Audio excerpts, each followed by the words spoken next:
This time on Kawaii-Fi Radio, we really can't stay on topic. I mean, to be fair, Japanese and Korean reality TV shows are far better than Australian ones. Like, they're really entertaining. They hit different, you know? Seriously, what does this even have to do with anime? Gen Z and millennials have a lot on the same page, view-wise. I think that millennials like Gen Z more than boomers like millennials. Yeah, this is very true.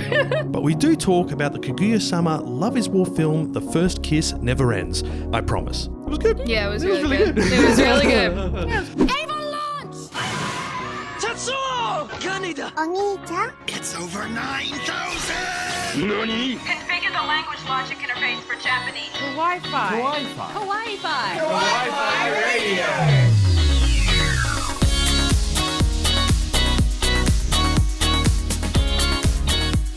Konnichiwa and welcome. You're tuned in to Kawaii-Fi Radio, the podcast we dive in the world of anime and manga. I'm Kyle, and with me, I've got two spooky ladies, Emma and Tifa. How are you both doing? Hello. Hello, it's Emergency Emma.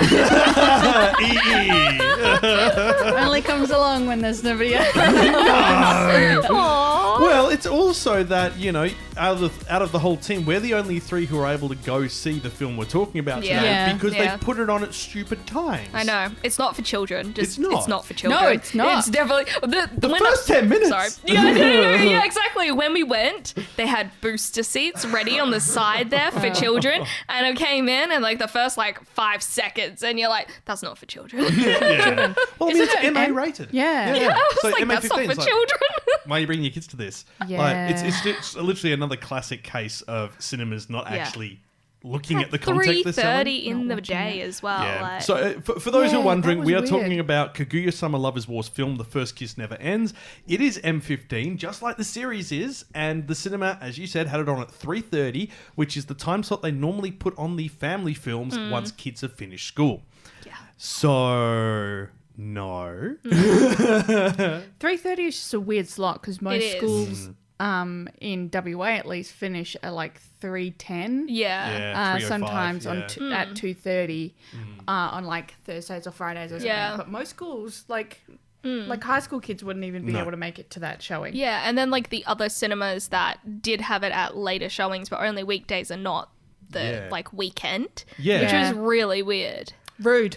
Honestly. Very rude. I mean, at least there was an option to see it on the weekend for one of the cinemas. The other cinema, Hoyt's, just decided not to run it on the weekend at all. Yeah, it was so weird. You've put it on at the worst possible time for people to see it, and then you're not putting it on at the times where they can see it on the weekend. What do you expect's going to happen? I don't know. Do you want to make money? No, clearly not. It's did you guys not see the census? Millennials are the largest generation right now. This is what we want, surprisingly. Wait, I don't think there's we going are to the be largest many generation now? Yeah, we're the largest.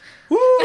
You know what that means, right? Because we stopped being born, it just means the other generation is dying. Yeah. Because the boomers were the biggest. Yeah, that's now, true. it's just us. Are we going to be the next set of boomers? Tiniest. Yes, you are. Yes. I mean, that's how time works. That is how time works. But I feel like millennials, for the most part, are pretty forward thinking. We're pretty inclusive for the most part. We do still have the troglodytes in there, as every generation does. Yeah. But I think as far as gaps between generations go, centennials and millennials, like Gen X and millennials, tend to have a lot on the same. Not Gen X, Gen Z and millennials have a lot on the same page, view-wise. I think that millennials like Gen Z more than boomers like millennials. Yeah, this is very true. So, millennials will still be blamed for ruining the fabric everything. softener and marriage, until we're 80 years old, because nobody wants to do these things. But the good news will be is that then we'll have all of your generation people looking after us and going, do you want to play Xbox today in the time at home? We'll be like, hell yeah. Where's my adaptive disabled controller? The one that you can customize depending on your functions. At least they have those, though. That's pretty good. Oh, the Xbox one's phenomenal. PlayStation's just released theirs, and it's nothing. Yeah, Xbox has really good ones. Yeah, when I'm in the old folks' home, I'll be like, did you destroy the patriarchy yet? And Mark, my attendant, will be like, yeah, Gam, we did it 30 years ago. go. They'll be like, no, we don't have any genders anymore, so the patriarchy doesn't exist. I'd like to log in and play some World of Warcraft. I'm sorry, sir, that server doesn't exist anymore. It hasn't for 40 years. I was there, you know. I was born before the internet.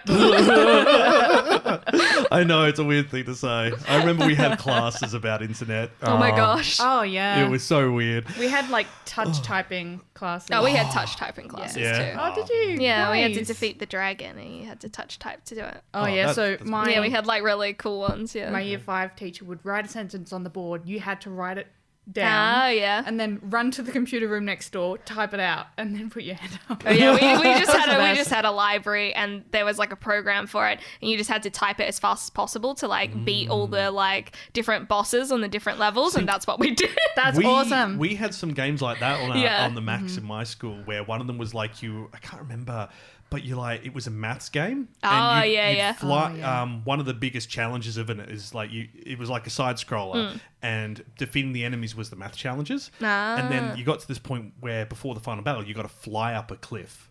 Your character gets like a cape and becomes a hero. And it was like, it wasn't like a person character. He was like a giant, like, combination of like plus minus and X, all that sort of stuff. And you had to, if you got the right answers within the tight time frame, you would move out the way of the bricks that were falling and rocks and stuff. It was really cool That's and it had big interesting. dramatic music. Yeah. I find our generation was tricking kids into doing maths by like making games about it. Yeah, But I then get ya. your generation, Tiff, is like getting the games that are already there Yeah. and making and then applying them to maths. Yeah. Yeah, So like yeah. Minecraft is huge in STEM. Yeah, nowadays. that's But yeah, true. we had Games that were like, I can't remember, it was math like games. Dr. Mystery's Manor or something like that, and like every room had different things. So they're Adorable. like biology quizzes, but they were actually really compelling games. But yeah, we've gone way off topic. We're 6 We're a minutes video in. game podcast We're now now. a video game podcast. Who's playing Cult of the Lamb? Who's Me. playing KSP2? Who's playing GTA? Like, Who is playing GTA? me. I never did story mode on GTA 5 and I started last night and I regret not doing this earlier.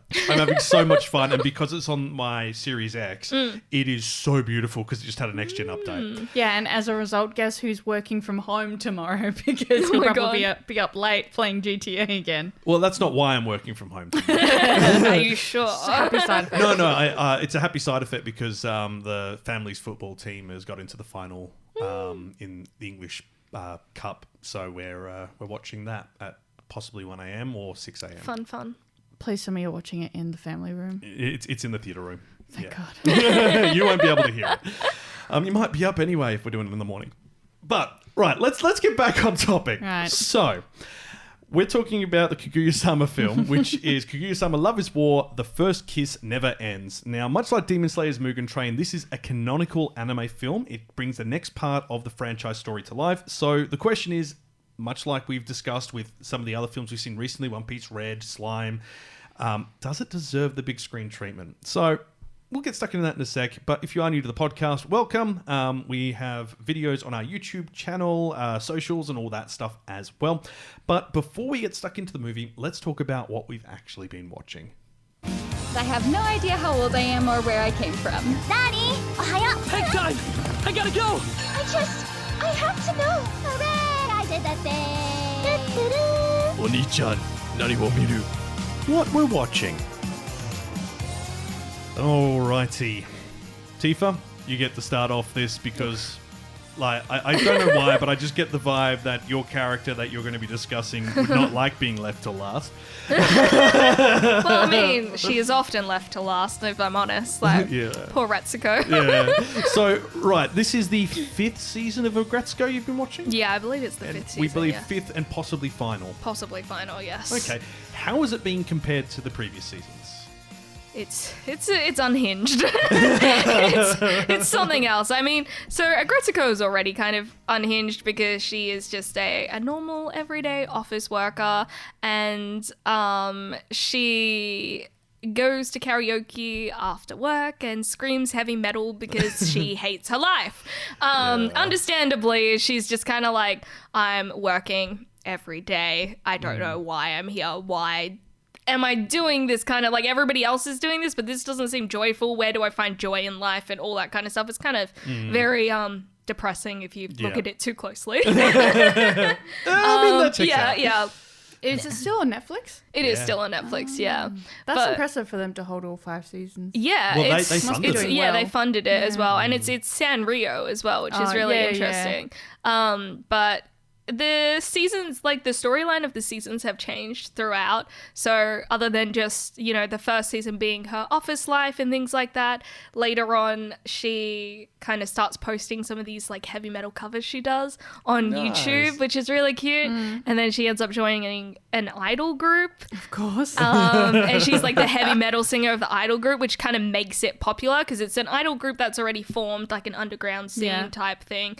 And then she joins it to try and make it a little bit different, I guess. Not on her own will. She kind of accidentally gets forced into it because she hits someone else's car, and he is the manager of an idol group and is like, well, I guess if you can't afford it, maybe you can work it off somehow. And she was just like the accountant for the team. And then they found out that she does like heavy metal covers, and they were like, maybe we should try something. Yeah. Anyway, That's Retsuko later on does get kind of brutal when she gets like kidnapped and someone gets stabbed and all this stuff happens. What?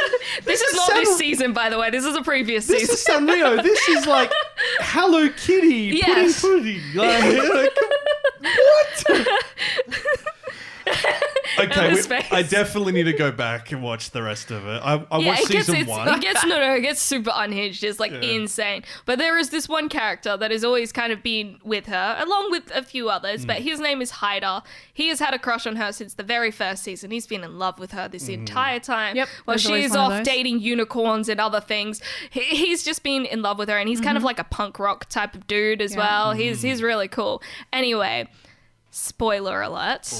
At the end of the last season, they kind of get together when she takes him to a karaoke place, and she can't really talk about her feelings, so she just like decides to scream them at him, and then he joins in because he also likes heavy metal and rock, right? Because he's just like a cool guy like that. Yeah. And then so this season is kind of about their relationship together because during some things that happened in the office and their work environment, because they do work together, he ended up quitting. So now he's unemployed and he has to try and find a job. And he ends up getting kicked out of his apartment. So he's like homeless and has to try and find a job, and they have to balance their relationship together. Do they move in together? Do they not? Like all that kind of stuff. And it's a really interesting heavy. season. Yeah. Like it's very like you question a lot of things while you watch it, because there's a lot of things like she discusses, I think like season 2 or season 3, she's like, I don't really like my job. Like, am I supposed to like my job? Like, I don't know. And then she's like, do I need to find someone to marry so then I like don't have to work? But then I'm not marrying someone because I love them. I'm marrying them out of like, then I kind of owe them something in a weird way. So and it's asking a lot of those big, excuse the throwback here, but it's asking a lot of those big millennial questions. The ones which until basically people born in the 80s started asking these questions about their employment, about their lifestyle choice.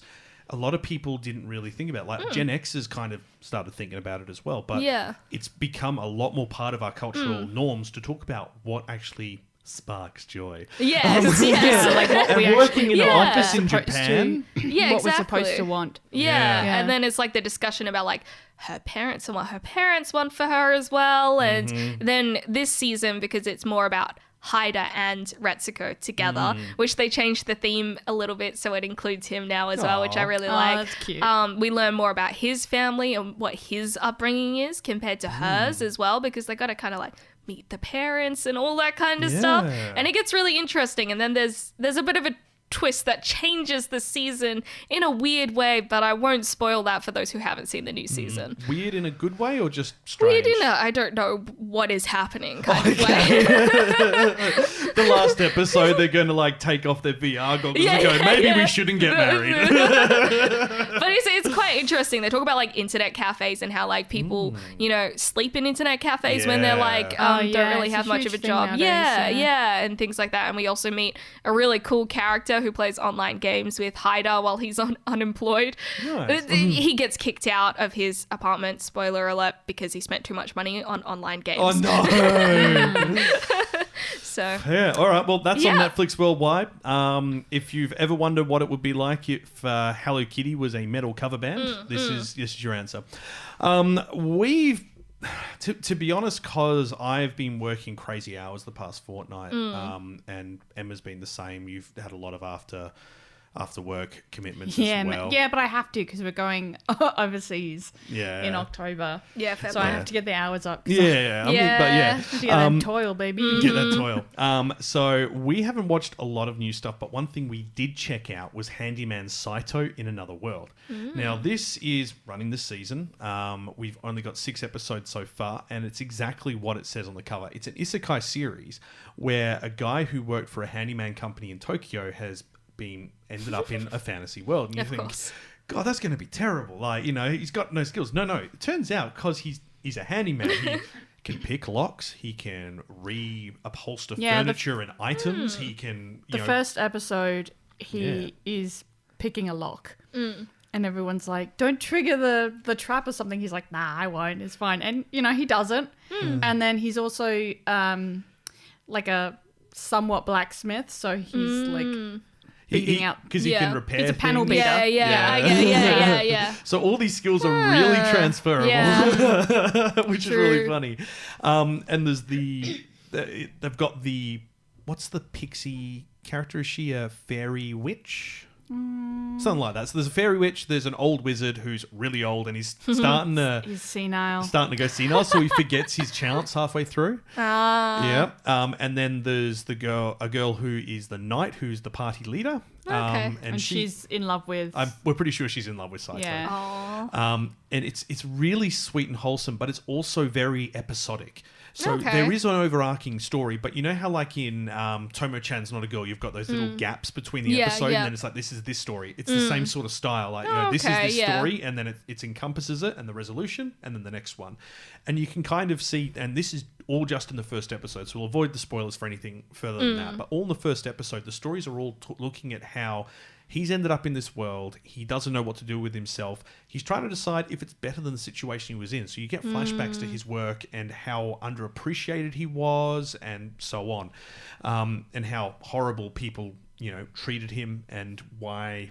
I can't remember. Did it actually show, because it's been a while since we watched that first ep, did it actually show how he died? Was it Truck-kun? I don't know. I think it might have been Truck-kun. Hi, Liger. He's being a worky... Cat's on the table being a worky ticket. He's been a real fluffball today. Very affectionate one. Mooch. But, Handyman Saito, like, it really kind of... It's surprisingly silly. Yeah. Like, it's really, like, a really wholesome, surprised me. silly. Yeah. It's nice. It's a nice watch. It's warm and it's easy. They find a mimic. He opens like the chest and it's a mimic. So then they immediately pull him out the way and try to keep him safe. And at the end of the first episode, he actually they do trigger a trap by accident and he falls and he just expects to get left behind because he's like, look, what do I offer them? And they find him and they carry him out and they care for him. And it's like, yes. Yeah, it's so cute. Oh, and he helps and this is in the trailer, but he helps the wizard remember his spells. So he starts learning and writing them down. And he's about to cast, and he's like, what was the next line? So let's say the line was this, that, and the other. And he's like, oh, right, thank you. Cute. So it's really good. It's really good fun. It's on Crunchyroll. Most things are. Wait. It's an interesting story. It's not one that I've seen a million times before. Yeah. Especially with he doesn't have any magic, so he just remembers the magic for the wizard who actually has magic. Yeah. Great. Brilliant. Yeah. So Crunchyroll, worth a watch, especially if you're looking for something which is like low stakes, because like not much really happens. Well, things do happen, and there is an overarching story during it, but it's much more of a comfy pace, like say Yuru Camp or something like that. Yeah. Okay, Emma. I don't know if I can hear myself in my. Can you guys hear me? I can hear you. Yeah? You are coming through. Yeah. Okay, that's fine. I can turn it up a little bit more. No. No, It's fine. Maybe it's just my headphones are a bit weird. Maybe your headphones, I can always bump that up a little bit and see if that helps. Dun, dun, dun. Yeah, that's actually better. Well, there you go. No, you see, I thought you were like, oh, don't let me forget to talk about the other Netflix series that we binge watched, which is Physical Baek. Physical 100, the Korean. Physical Baek. I can't believe I'm uttering these words. It's the best reality TV show. Yeah. Now, I mean, to be fair, Japanese and Korean reality TV shows are far better Oh, than Australian by a ones. million Like miles. they're really They entertaining. hit different, yeah. you know? So I this is the thing, like Western, so Australian, European, and American, and English, obviously in the European bracket, reality shows have fallen back on the drama aspect of it, whereas Japan and Korea and even China to some extent, their reality shows remain in the documentary style. Yeah, They're not that's true. trying to force a viewer's view in a certain way. So there doesn't have to be a villain and a hero by the way they edit it. Yeah. But yeah, Physical 100, if you haven't spotted it, it's on Netflix, and it's amazing. It is 100 incredible athletes From lots over- of different fields. Yeah. So there's like Olympic fencers, gymnasts, there's a cheerleader. There's and a then car salesman. Yeah, there's just strong men, like whose job is a car salesman. One of them's like a prison guard kind of thing. And then you've got a lot of women there, Like wrestlers, CrossFitters. There's a lot of diversity between the people as well, which is really interesting yeah, for it a was Korean so cool reality seeing show. how many people, different people they brought on. Yeah, Like that, exactly. the ice climbing guy. Oh yeah, he Wild. was so cool. Yeah. Yeah, and also they've got like MMA people, they've Yeah. got wrestlers, and this isn't like WWE wrestling. This is actual like Olympic wrestling, Yeah, like yeah. actual Yeah. throwing people around. Yeah. Rugby. Rugby, Yeah. and other sports. But yeah, look, so the entire thing is they're trying to find the ultimate physique. So everyone has a cast of their body. Now, I realize this is an anime, but we feel like this is culturally adjacent. And I think if you've enjoyed this sort of like the shows we've been watching as well, you might actually like this as well. And it's just interesting to see how, I guess you could say, warm and caring the competitive nature of Korean people is. How like engaged I was. Yeah. And how fast I got attached Yeah, to yeah, some yeah. of these people. Like I was so in. Yeah, for sure. Yeah. So fast. It's an elimination. The last episode Yeah. only just dropped. We haven't watched it yet. We will by the time this goes live, I think. But yeah, it's if you want an interesting reality TV show and see like how 15 people are going to manage to drag a 1.5 ton boat, yeah, check it out. Yeah. We So were like good. literally sitting on the couch cheering. Yeah. I was so love invested. I was so invested. Yeah, my parents walked in and I was like, and they're like, what's this? Sounds exciting. I'm like, yeah, it is. But you wouldn't get it because you don't watch stuff with subtitles. Yeah. I mean, well, actually, no, they're not. It's not that they're do against it. sometimes. They do sometimes. I don't know. I just don't think it's their cup of tea. It wouldn't be. It's not silly enough. It's pretty silly. Yeah, I know, but it's not their type of silly, I don't think. Have you seen that Korean You're reality going to say show? Single Infernos or something? No. It is a dating one, Oh, is it? but everyone has a secret. Oh, It's like real love something or other. Yeah. Oh my god, that show is the best. I Is it? love I that haven't show. seen that. I actually That's really so love funny. like the Korean like dating reality shows are something else. There's always some sort of twist that makes it more interesting. Oh, yeah. Yeah, it's I'm gonna have to show it to you. It's so Yeah. funny. It's so funny. Now, if you've been watching something interesting the past fortnight, drop it in the comment section over on YouTube or our socials. Yeah, there's a lot out at the moment. There is a lot. It's a There's a lot mammoth coming season. out as well. Oh yeah. Well, actually, we're going to be touching on the news because there's been so many new shows announced. So we're going to touch on the ones that are a little less known in that. But without further ado, let's get ourselves stuck into doing the films. Kawaii-Fi Radio. We'll be there in time. There's 20 minutes of ads. Cinema Club. Alrighty, Kaguya-sama Love is War, the first kiss that never ends. It was good. Yeah, it was really good. It was really good. Yeah, it was good. I think my enjoyment has been dulled by my obsession with Cocaine Bear, but Yeah, you were like frothing at the end of Cocaine Bear. it wasn't the Cocaine Bear. I was I was seriously, not. on the ride home, he Oh, would not shut up goodness. about it. He was just like, "Oh, it's just so good. It's just the best show ever." So we saw Kaguya-sama Love is War, the first Kiss Never Ends film, probably about a week and a half. Actually, would it have been a week ago? A week I don't ago. know, man. Yeah. What is time It was these last days? It was it was well, for us it Like, was last honestly. Sunday. For you it was last Saturday, I Yes. think. So yeah, about a week ago. And I promptly kind of got distracted by Cocaine Bear. And then Yeah. I had to sit down today and go, okay, what happened in that film? We sat down and we're like, "Okay, so we have to talk about Kaguya." Okay, yeah. What'd you think? It was good. Yeah. yeah, it was good. It was good. Right? Yeah. Yeah, it was good. It was good. But that Cocaine Bear, like. Nothing. So since then we've had time to sit down and think and go okay and think back on the film and go actually yeah that was really funny, yeah that was really good. So I think the first thing that we do need to touch on is one, it's good. Yes, it's very good. It's the perfect continuation of the story because it is canonical. It is the Yes. next arc, and But also, I feel like it is the next arc, but it's not as big, like it's not as long as a full arc, No, God, if that no. makes sense. So like it's kind of like a 3.5 before going into like the Yeah. fourth season, right? And I think they did a really good job of that because they Yeah. removed some of the other story Yes, elements, yeah. but they kept all of their little They did like signs extra in side there. character like stuff as well, which was interesting. So, like, from the manga, this is probably about... this sort of story goes over about 20 chapters.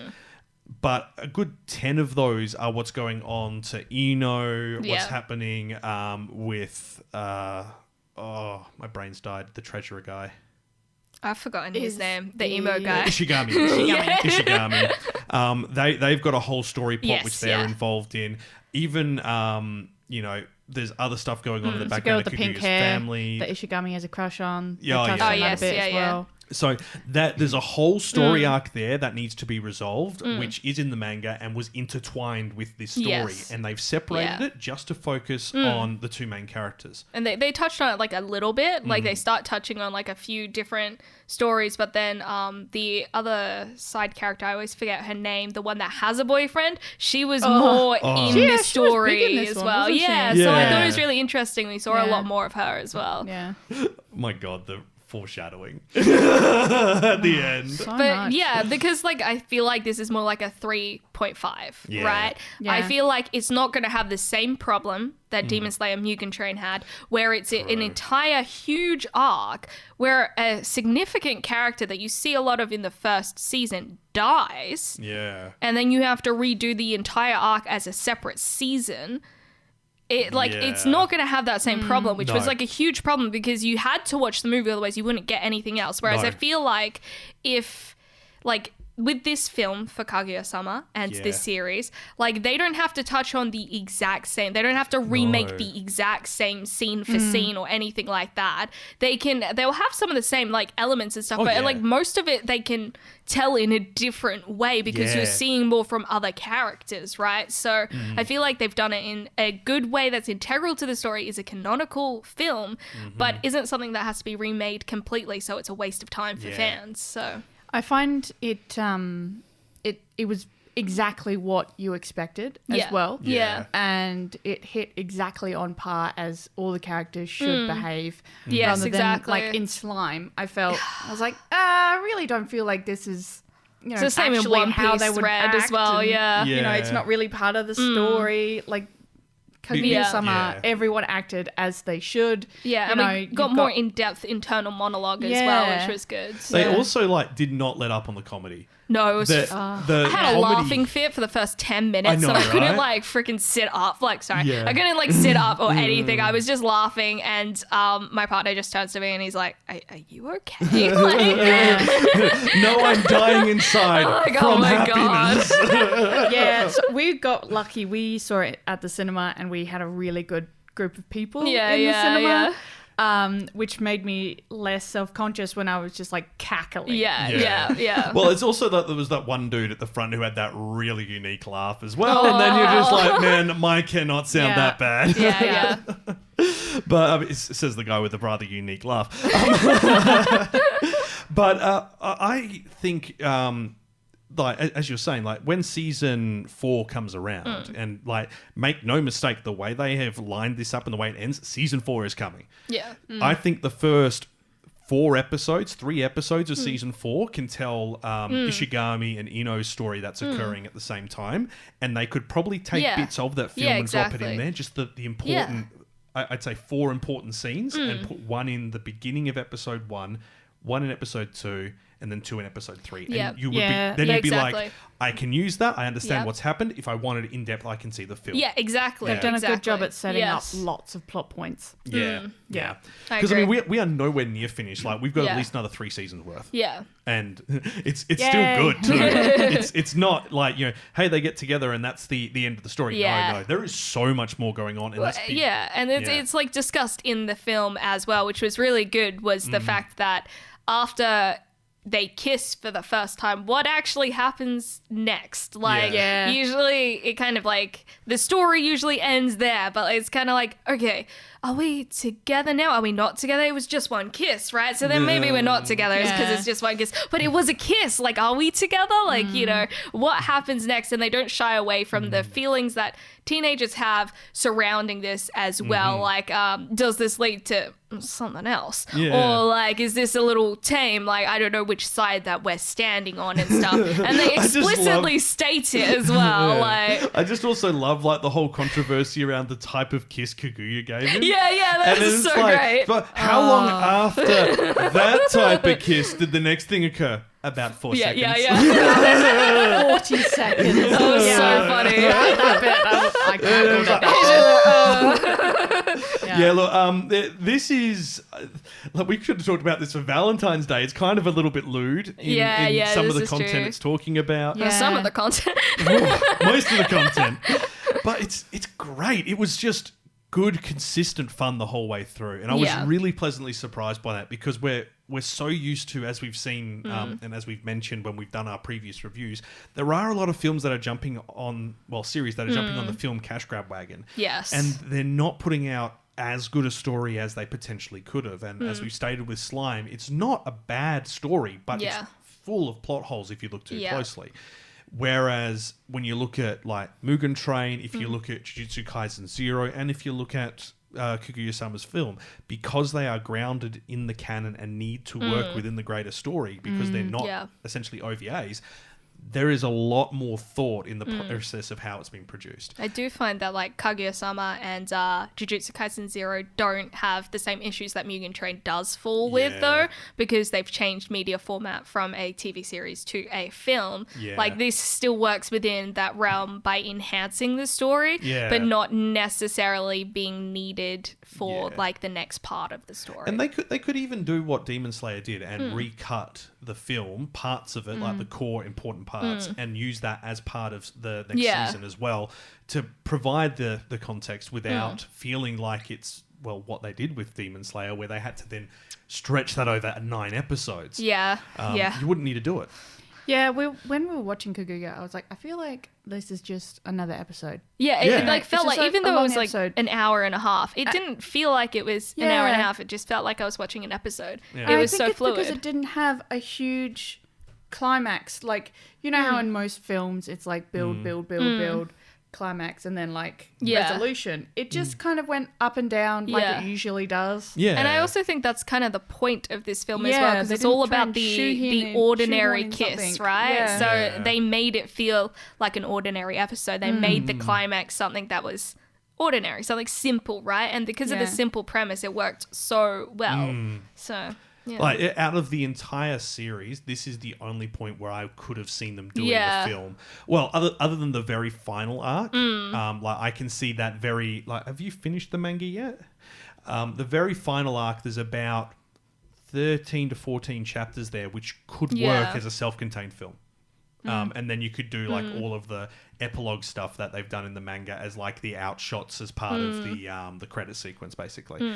I hope they don't. I'd rather see it as a full series and then have like OVAs as like the end of it. But this is the perfect point for them to put a film in. Yeah. So now, I've just realised, if you haven't seen Kaguya-sama Love is War... What are you doing with your life? Yeah, what's wrong with you? Oh my God. So Kaguya-sama Love is War is my favourite topic. It's the story of Kaguya and the Moon. The Tale of the Bamboo Cutter, but reimagined. So Student Council President Miyuki Shirogane and Vice President Kaguya Shinomiya appear to be the perfect couple, but both are too proud to confess their love and scheme to make the other confess their love first. Now, this first started airing in 2019. The manga, I think, started in about 2017-ish. 2015, there we are. That was when it started in Miracle Jump, and then 2016 moved to Shonen Jump, Weekly Young Jump. And it finished recently in November. Now, the series is very much rom-com, slice of life. I'd say it's slice of life until the last 2 to 3 volumes, where it does get a bit more serious, but like, if I don't think it shies away from any serious topics early on either. Oh, God, no. Yeah. I highly recommend as well, if you've only seen the anime, read the manga as well. Because the manga is there's even more stories. I want to say huge shout out to the English translation though. Oh, the yeah. English It was really dub good. Yeah. Is phenomenal. outstanding. Like, it has no right being that good. Yeah. They really nail every single joke. Yeah.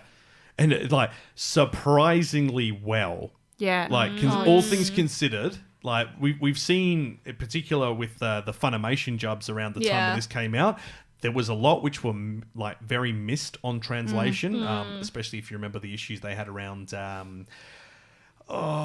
Dragon Maid.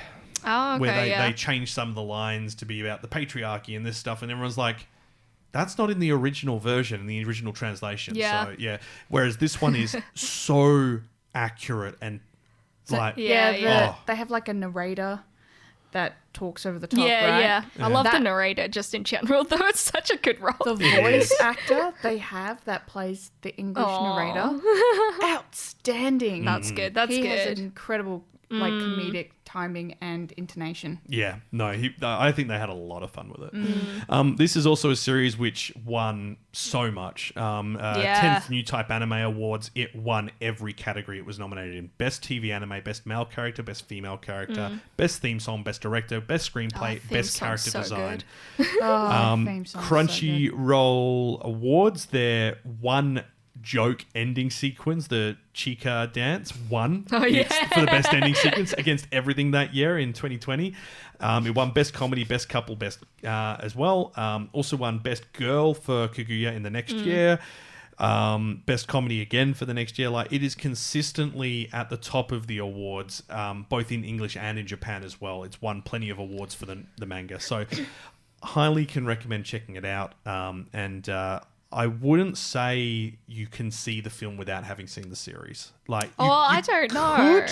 I think they give a provide fair enough amount of context. context in the beginning, and I know people that haven't seen the series that went and watched the film, and they said they completely understood what was happening because of the context given in the beginning. As long as you know who the characters are, it's fine. You just won't get any of the like side character bits as much. This is true. Or like some of the inside jokes, but for the most part, because the story is such a good story and just like a normalized thing that other people would have thought about as well, they can relate to the storylines that are told in the film. Actually, they did a few things there where they explicitly stated the background, like an important storyline plot prior to moving on to that plot piece. So you know, when Ishigami was talking about that pink-haired girl, and they're like, "Do you mean the girl that you have a crush on?" Yes, exactly. And that's all they needed to do to catch everyone who hadn't seen the series up to this point. Yeah. This is true. This is true. Yeah. Like this is actually very valid. Like, I think you would enjoy it more if you've seen the series. Yes. Yeah. But I also think if you haven't seen the series, it wouldn't necessarily be a bad way to be introduced to it. Yeah, I think they give enough context of the previous season in the beginning as well to what they're thinking internally. And then the story about, you know, the emotional side of the story about you know, you show different faces to each other, different masks that you wear all the time. Is one of these the real version, or are they all technically the real version? This storyline is a story that like people can relate to, people have seen before, and it's just done very well. So no, it's I mean, okay, look, let's be honest. The three of us are probably the biggest proponents for Kaguya-sama Love as War on the podcast, other than Kenny, and I think it's no surprise to say that we all enjoyed it. Like, I know Aaron hasn't watched it yet. I believe Kira Lee hasn't watched it yet. The actual series. Hopefully we can convince them to do so, because I think they will enjoy it. It is really good. It's one of the only series to beat out Full Metal Alchemist on my anime list at number 1 for a fair while. And it's said to be like the most popular series in Japan. Yeah. Other than Spy Family now. The film's on an 8.98 on my anime list, which is... I couldn't find anything technically wrong with the film. Me either. Like when I watch, I'm very picky about my anime films that come out of an anime series, and I couldn't really find anything specific that I felt like could have been different than how it was already done. Like it was done in the right way for the series. So. Yeah, I'm a bit of a negative Nancy. So when I was watching Slime, I remember just going, ugh, really? Yeah. Okay. But with this film, I didn't have any of those thoughts at all. It's just a fun time. And we love Slime as well. Exactly. Like, it's nothing like that. And I can't say I love One Piece's anime, but I love the manga. Yeah, the manga is like really, really good, and then One Piece Red was not great. Not fantastic. It definitely was not a film that was made for One Piece fans. That's I think the issue for it. I don't know who it was made for. The critics. Honestly, the critics freaking love it. It's why it's rated so highly everywhere, because the critics love it. But look, you can catch that in cinemas. Crunchyroll has been involved in the distribution. It's made by A1 Pictures, which are owned by Sony. Crunchyroll, also owned by Sony. So it will end up on Crunchyroll. This isn't going to be one of those things where it's like, where's it going to go? It's going to be on Crunchyroll. Well, actually, or maybe Funimation, because they haven't... They're now putting stuff back on Funimation because everything's a mess.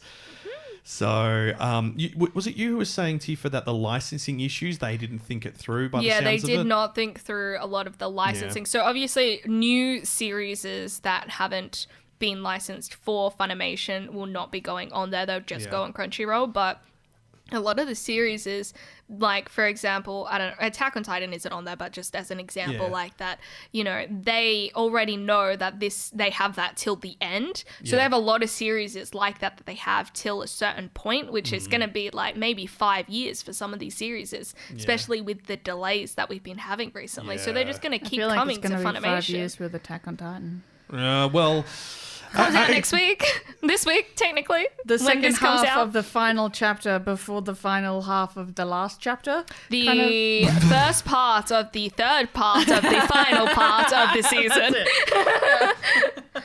Which is a film, technically. Also known as F3A. Oh,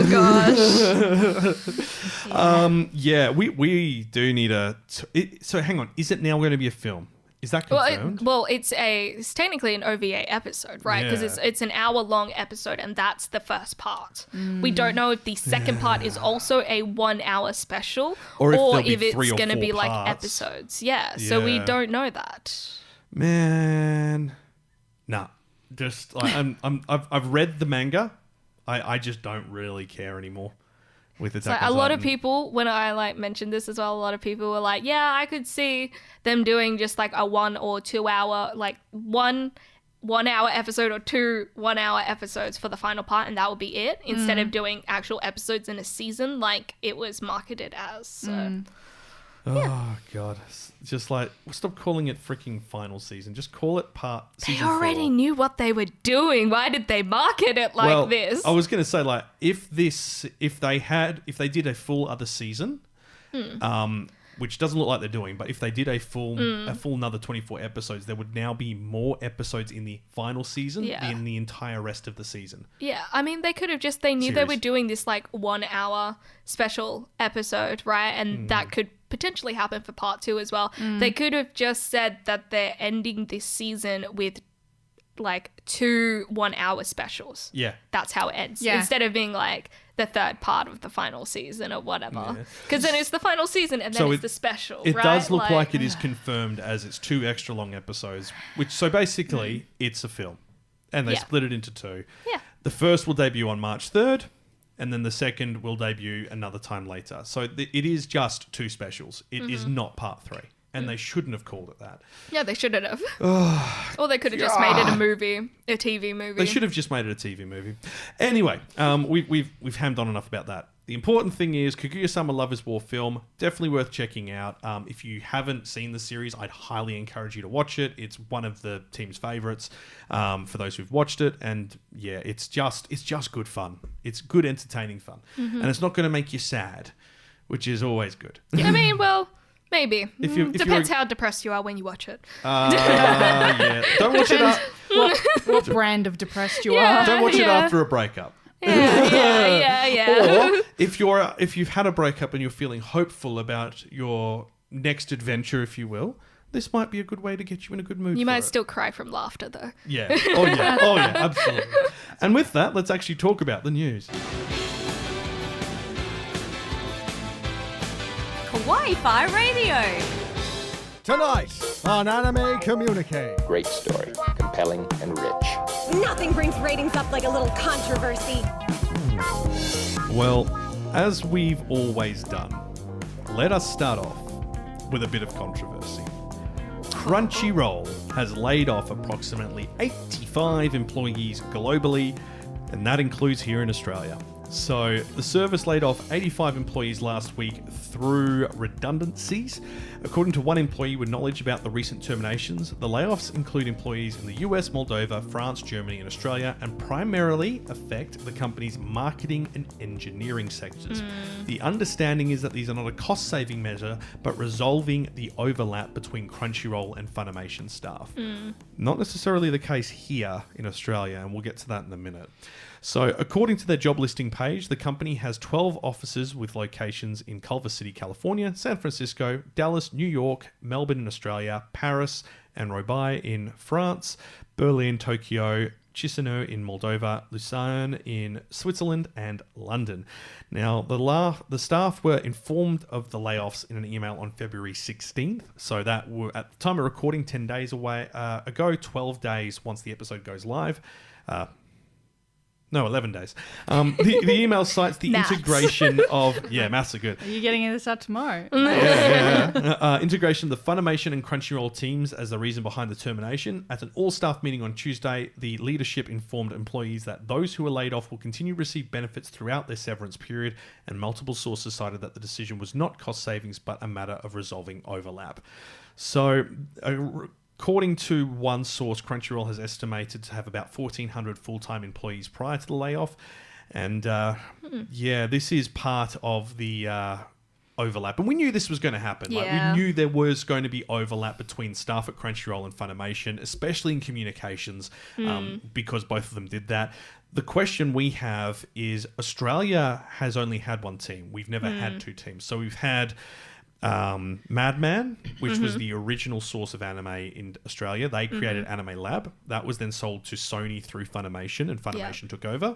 That was then turned into Funimation and then turned into Crunchyroll. As far as we're aware, staff haven't changed during that. There haven't been new people brought in. But what we think's happened, and this is just a little so-and-so on the side, is that the Crunchyroll Expo in Australia was a dumpster fire, and it was poorly coordinated and poorly communicated. And I think they've went, well, this is an opportunity to start fresh. Now that we've seen how things are being run here, we want to have a full overlook at the operations in each of these countries and decide how we're going to move forward with them. Which is a smart move, considering. It is. Yeah. I don't know anything about the Crunchyroll Expo. I heard one was on. I went. Oh, did you? I did. Is that what you were doing over there? That is what I was doing over there. So it had it was a bit of a dumpster fire. Shows that I don't pay attention to the chat anymore. Yeah, I know, right? It's where I met the cast of Jujutsu Kaisen, who are also going to be doing a live panel at HoshiCon. Yes, which you and I are hosting. Oh! Yes, which we can now talk about. It's locked in, it's been promoted. Yes. So, yeah, look, the Crunchyroll Expo in Australia went very poorly. Crunchyroll itself in communications in Australia, impossible to get a hold of and impossible to get them to do anything with. Yeah. You also only get notified about events literally on the day, which is not enough time for content even when creators. you're at the event on the day and you're supposed to be doing interviews for people and they're like, yeah, we'll let you know on the day where you're going, what you're doing, and then you call them 5 times and they're like, yeah, come call back again. Call back again. Oh my God. Yeah. So as you can see, there were clearly some issues in the team, and I think this was an opportunity for them to resolve it, move on staff who'd been there for a long time, and bring in some people with fresh perspective on it, whether that is people being brought over from international offices or, you know, like I've got friends who work in Crunchyroll who are Australian citizens and are living in the US. They might be given the opportunity to move to Melbourne if they wanted to fill those roles. There is a question about how this is going to be handled. We'll probably hear more in the future months, but at the moment, this also ties in with the larger Crunchyroll Expo being put on ice temporarily as well. Yeah. So Crunchyroll Expo US, they're going to, put on ice for at least this year to make sure they have a presence at all the other expos. That's an issue here because Crunchyroll and Anime Lab, ever since Sony has been in charge and since the Madman Anime Expo ended, they have never left Melbourne. Yes. They've only done events in Melbourne, and there are viewerships everywhere else in the country, and they should be attending, coming to HoshiCon, for instance, going to Pixel Expo, going to, I think they might have gone to Smash in Sydney because it was close enough, but they didn't go to Brisbane Supernova or anything like that. These are locations Crunchyroll needs to be to improve their visibility, and they're not going. Yeah, when I heard about the Crunchyroll Expo, I was like, who cares? It's on the other side of the country because there's let me tell you, those lines for Crunchyroll Expo was insane because they oversold, considering they didn't count the weekend tickets and the day tickets together. Yep. Oh so they sold so people twice. couldn't come in. It's such a basic, dumb. And I was already scared I wasn't going to be able to get in, and I had a media pass. Yeah. And they didn't send me my media pass like they said they would. They didn't send me anything other than a confirmation saying, yeah, you'll have a media pass. But they didn't say if I would get 2 of them, which I applied for, or like what the situation was, where to go, what to do, nothing. So I got there at 8 a.m. The con starts at like 10 or 11. And I got there really early to make sure I'd be allowed in because I flew all the way over there. I was like, true. Yeah. I'm getting into this con. From memory, both you and I were given media passes. Yes, yeah. And it was the point where I was like, I can't get over there in the time they've allotted. You were already going anyway. Yes, yeah. So I said, well, look, if you need to, Heath can pretend to be me. We actually had another friend come with us as well, and we gave her your pass. Oh, she excellent. paid for her own pass, which she got a refund for because of the whole fiasco, because she never scanned it to get in because she had the media pass, right? Nice. And that was because we were already going in, and she didn't want to wait outside, and we were like, we'll see what we can do. I mean, we need an extra person. Well, yeah, because I was going to. They had a lot of panel crossovers. So I had to go film one and then rush over to the other. So then I had 2 cameras set up at 2 different areas. So I had to have extra people there as well. Yeah, definitely. Yeah. Hello, big yawn from the little man. Liger has been sitting on the podcast desk the entire time we've been doing this. He's surprisingly quiet. Surprisingly quiet, considering he's been meant to be fed in 15 minutes. But I think that might have ended, seeing as he's now wandering over towards my lap. Hello, little man. So look, Crunchyroll, hopefully over the next 12 months, we'll see them kind of redefine what they're going to do and how they're going to do their outreach and so on.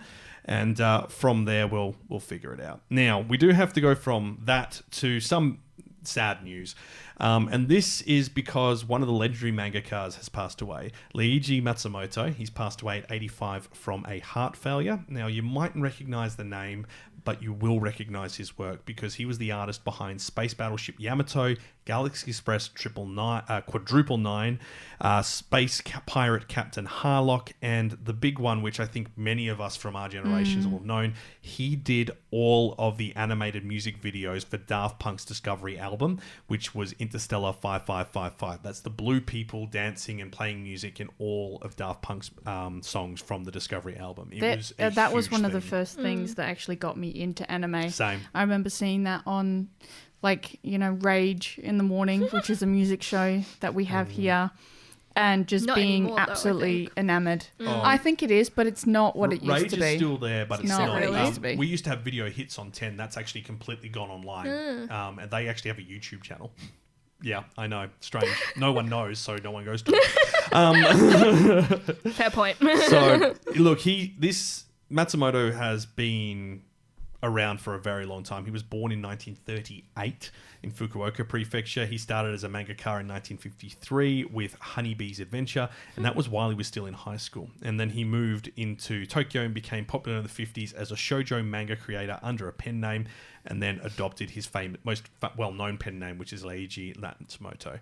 Now, his born name was Akira. So, Akira Matsumoto. It's a real shame because he's actually been recently given tons of awards because all of his work's been done. So 2001, he was awarded with the Purple Ribbon Honor. 2010, the Order of the Sacred Treasure, Golden Rays and Rosettes.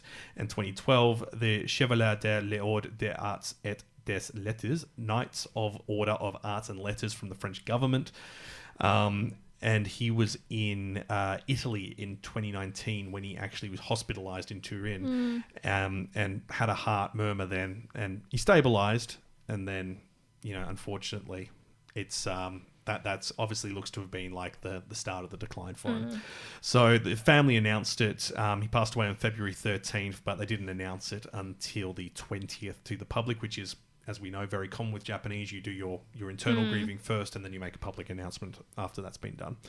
So his immediate family held a service with the manga creator wife, which is Miyako Maki, who was in charge. So yeah, it's a shame. He was 85, but he's left us some absolutely phenomenal stuff, and I don't think his legacy will be short. I think his impact on a lot of the current manga creators, especially those working in the sci-fi space, is going to last for a very long time.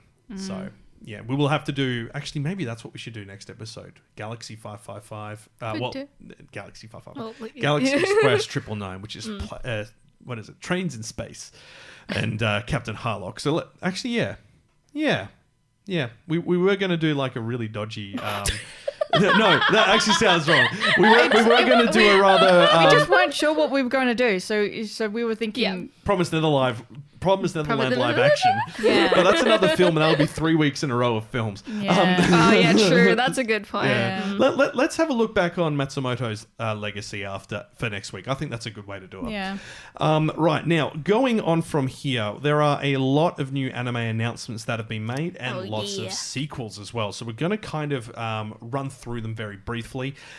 Firstly, a new anime called I Shall Survive Using Potions, which is a light novel series. I know, buddy. Yeah, I agree. I could go a potion. Is getting a TV anime adaptation, which premiere this year. The series focuses on one day, the supervisor in charge of watching over Earth was taking care of a distortion when they made a mistake that caused Kaoru Nagasu to lose her physical body. Not only that, but reincarnating her into a different, less culturally advanced world is the only thing they can offer her. So not only does one to take this turn of events sitting down, Kaoru makes demands. The power to create potions at any times as she please with whatever effect she wants them to have. And it doesn't stop there. She also wants a magical item box, the ability to understand and speak every language, and the same body she had back when she was a 15-year-old girl. Using her newfound powers, Kaoru has to try and make a stable life for herself in a whole new world. It is shonen, which is why 15, because that is the starting age bracket of the show. Yeah, I know, but I wouldn't want my 15-year-old body. Oh, God, no, actually. God, no. Nah, gross. Actually, not you, me.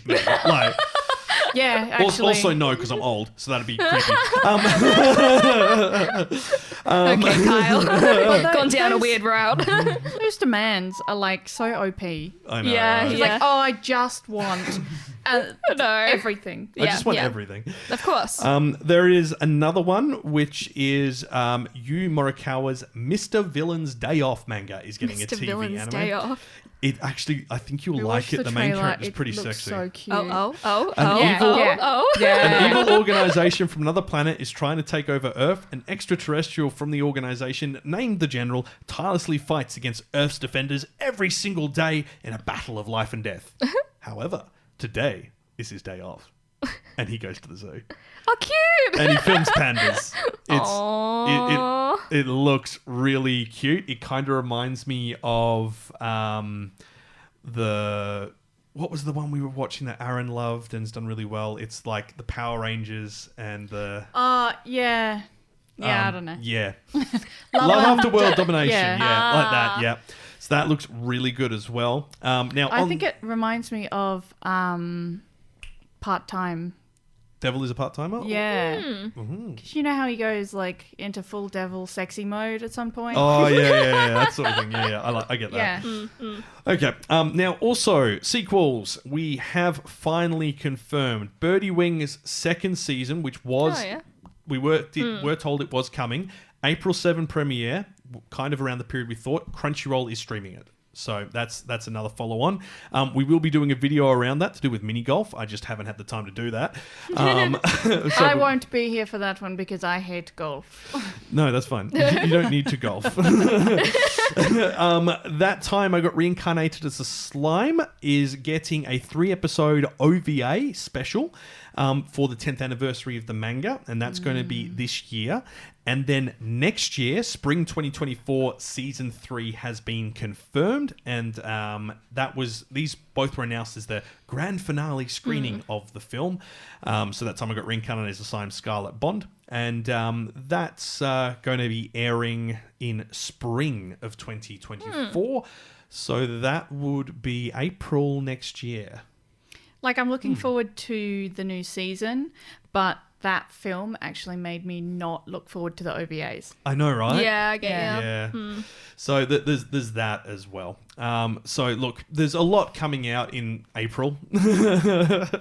So keep your eyes open. There's even more that we could have touched on, but like...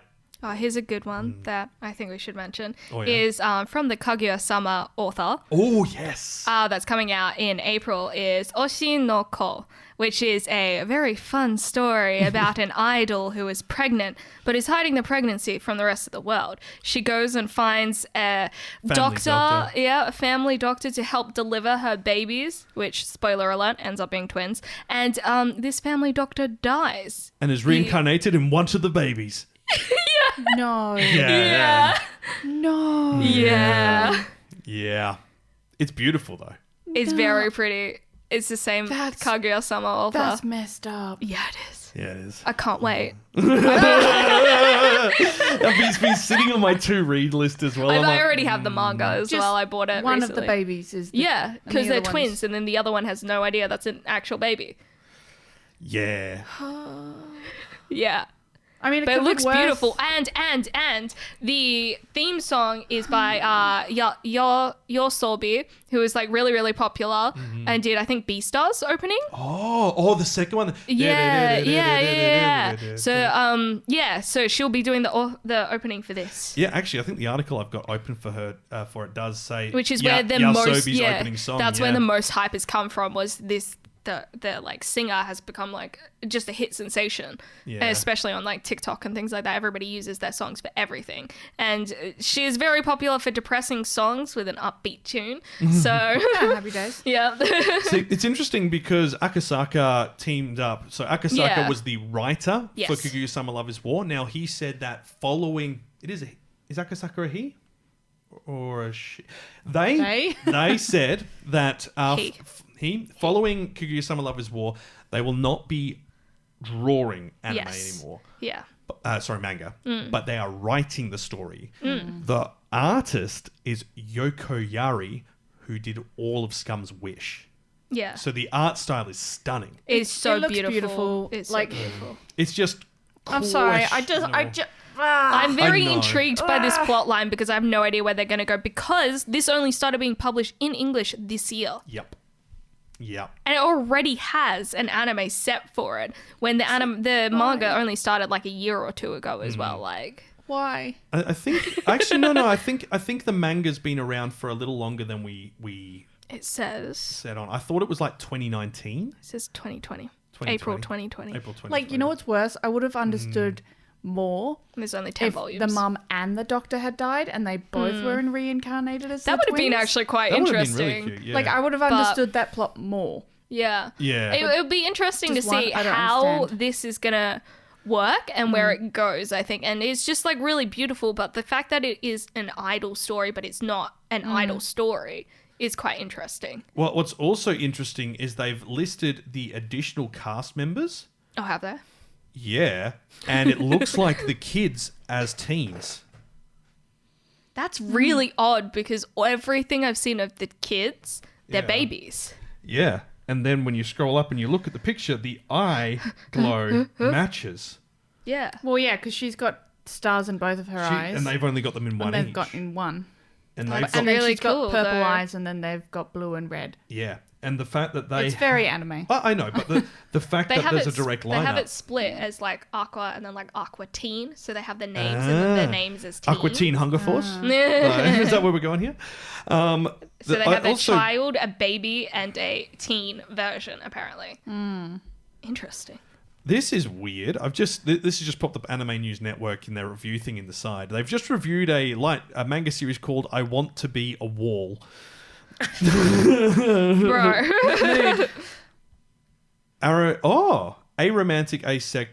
Yuriko is an aromantic asexual and her gay husband, Gakuroto, continues to feel their way around in their platonic marriage. That's very Japanese when you think about it. Interesting. I think it's secret Japanese. Yeah. It's very 1950s. Yeah, it is. Well, I mean, look, Japan's kind of still in that stage, so sorry to say it, but yeah. But yeah, I just thought that one was worth mentioning since we are talking about Kaguya-sama. I was going to say, actually, I'm glad you did mention it because it is on my watch list, and my read list as well. So that's definitely something we need to look into. Cool. All right. Well, that is what we've picked from the news the past fortnight. There is a lot more, and as always, we recommend checking out Anime News Network to get all the headlines. They are probably one of the few sources which we regularly trust because they consistently, for over a decade, have been delivering accurate sourced news for the industry.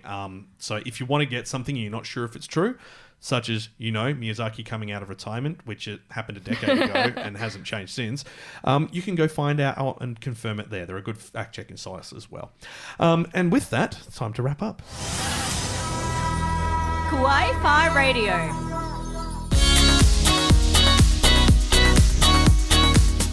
That's right, using the Yu-Gi-Oh sting and it's just causing Emma pain. Oh my god, my childhood. So that is where we're going to leave things for this episode. Thank you so much for listening. As we decided this episode, next time we're going to talk about Leiichi Matsumoto. And we're going to have a look at his work, Galaxy Express, Captain Harlock, Interstellar 555, which we have touched on Interstellar 5555 in the past when we did music anime, but I think that was like episode 5 of the podcast. I've watched it so many times. This is episode 97, so it's been a while. Oh, what are you going to do for the big hundo?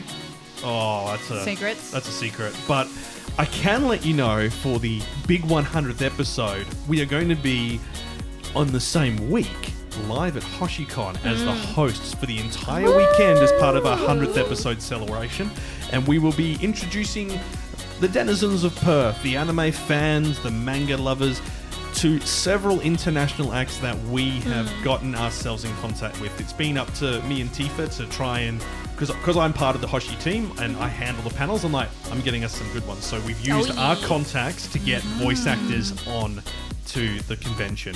And thank you very much for that hookup. That's Tifa, all good. with the Jujutsu Kaisen team. I'm currently talking with, I've got 2 more people to lock in for the Neon Genesis panel, which isn't officially announced, so keep that on the down low. And we've also got the wonderful Alex Cazares, who is Rebecca from Cyberpunk, joining us for it. Plus many other things. Highly recommend if you are in Perth or Western Australia and would like to come. Actually, even if you're in Melbourne and Sydney or Brizzy or Adelaide, come over to HoshiCon. It's going to be at the Perth Convention Centre. It's our third year. It's our biggest event It's a good romp. yet. And there's going to be a lot to do. There are going to be board games to play. Yeah. There is going to be a Smash Brothers competition, I Oh, believe. yeah. Maybe a Mario Kart comp as well. There's a lot going on. And we're all going to be there. We so, are on the stage.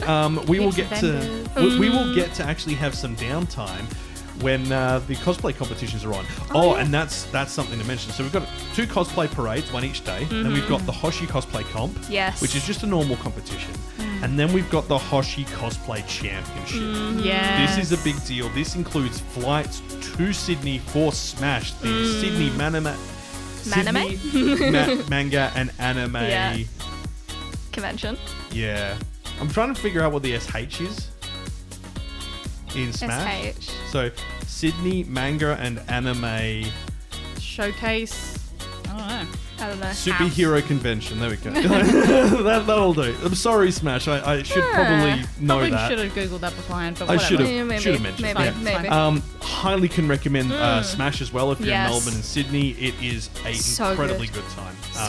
And we're starting to partner with them and do a couple of things. Obviously, because it's new, we're only starting light, but there are It's a friends. pretty good prize, though. Yeah, and we're also HoshiCon is quietly organising an official Smash after party in Sydney. So that's going to be a whole thing. Yeah. Hoshi. Hoshi After Dark Smash. Smash!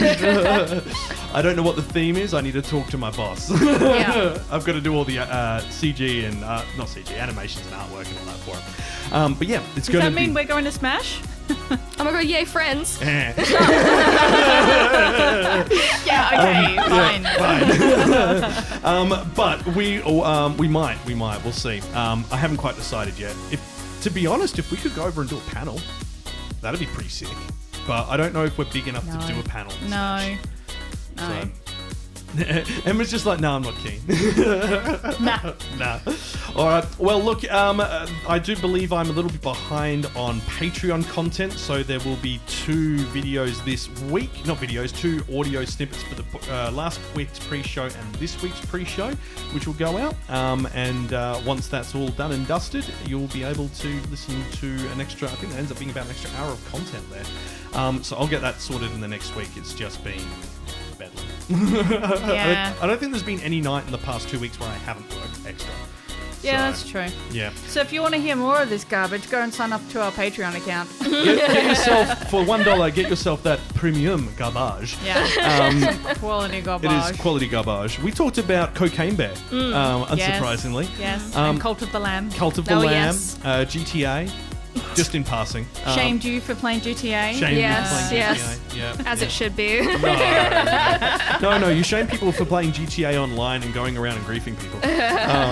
Yeah, they actually broke the online system because they introduced a flying bike with rocket launchers, and then all the griefers spent actual real money to get the bike and then just go around griefing people, and that's what they do. So it's not actually. Yeah, that sounds about right. Yeah, it's very the world. It's We very we very sure GTA. live in a world. Yeah, we live in a world. We live in a society. Yep. So, look, if you have heard what you like and you're over on YouTube or are new on the podcast, hit that subscribe button, join us for future episodes, and we are on everywhere you get your podcasts for the most part. If we're missing from a platform, let us know, and we'll get ourselves on it. That's one thing we like to do. As we mentioned, if you'd like to support the channel, Patreon, episode extras, outtakes, goofy stuff, personal updates, including the house build. If you can afford to support us for $1 a month, it would be greatly appreciated. And if also socials. We're not posting on as much as usual because we've just been hectic, but we do post breaking anime news and videos and other bits and pieces there. I think I've covered everything. Yeah. I think we've covered, Yep. Well, and with that, you've been listening to Kawaii-Fi Radio. Thank you so much for joining us, and until next time, Watch some anime. My watch some anime was very lackluster. Oh.